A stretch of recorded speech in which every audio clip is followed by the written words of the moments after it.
प्रणाम सरोजनी जी।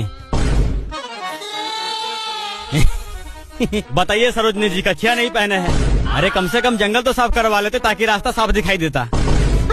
मेहमान जी, दूसरे के रास्ता पे आप ध्यान मत दीजिए। हमेशा मेरी ननद बोलती रहती है कि आपका नोनू छोटा है और गुजगुजा के रह जाता है। अपने पति के बारे में बोलते शर्म नहीं आती उसको? कहाँ है वो? जाइए ना, उस रूम में सोई है छिनरी टांग पे सर के।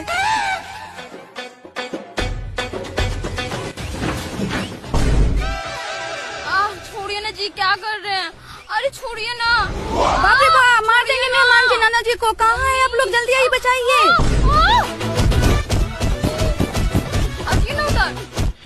गेट खोले मादरचोद, अगर मेरे पतों को एक चक्कर भी लग गया तो तुम्हारा हाथ काट लेंगे।